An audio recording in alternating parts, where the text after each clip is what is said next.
Motivation is the experience of wanting something or wanting to avoid it. When we study how we get motivated to learn, develop, and succeed, we can identify two contrary forces, extrinsic and intrinsic ones.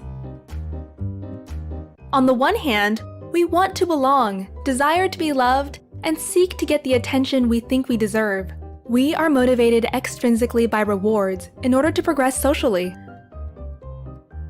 On the other hand, we strive to explore things that are satisfying in themselves, disregarding rewards. We are motivated intrinsically by a natural curiosity which we follow because it feels right.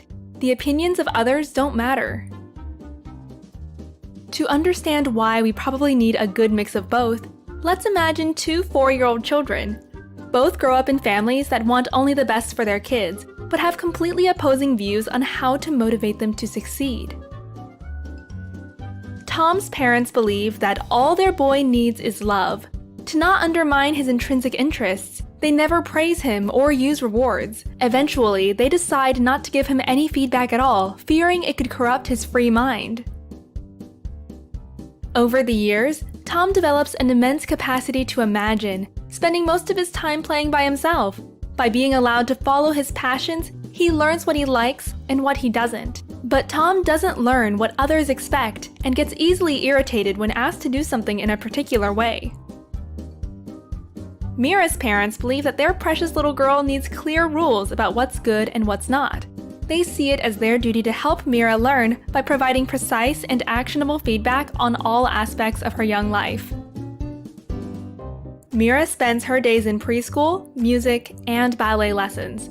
Over the years, she gets exceptionally good at the things that please the adults around her.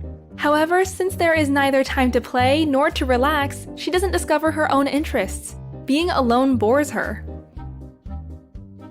At 14, Tom is independent and begins writing science fiction.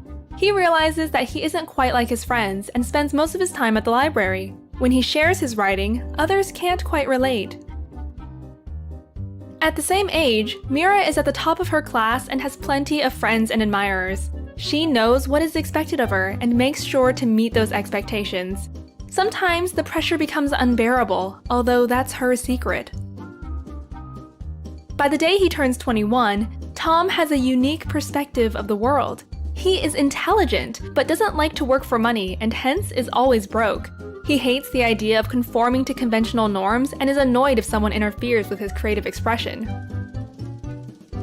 At this point, Tom knows a lot about himself, but doesn't connect well with others. To him, people seem to follow rules without questioning them, just like sheep. Integrating into the society is difficult at this point, and he begins to search for utopia. Mira makes it into a top medical school where she realizes she'll never be top of the class again. Once that place seems out of reach, her motivation drops and she wonders if medicine actually interests her. Since quitting is no option, she takes up a second major and runs for student council president. Soon, Mira will know everything about what others expect, but nothing about what she likes for herself. All her life, she has just listened, driven by external feedback loops. At this point, she's almost lost the ability to question the norms of the society she grew up in. Listening to our heart can tell us who we are, but not how to be happy among others.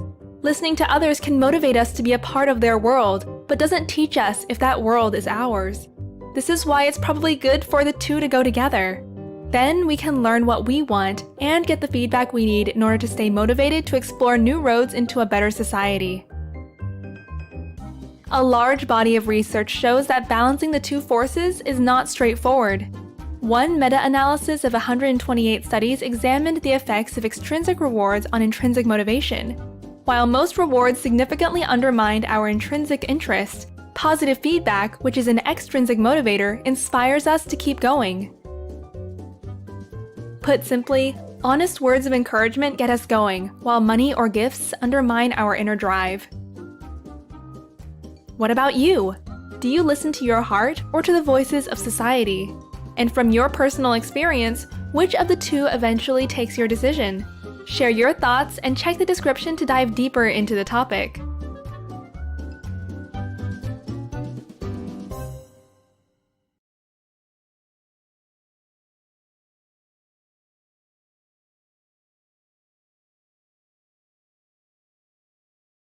Sprouts videos are published under the Creative Commons license. That means our videos are free and anyone can download, edit, and play them for personal use. And public schools, governments, and nonprofit organizations can also use them for training, online courses, or designing new curriculums. To help us stay independent and support our work, you can join our patrons and contribute. Just visit patreon.com/sprouts. Even $1 can make a difference.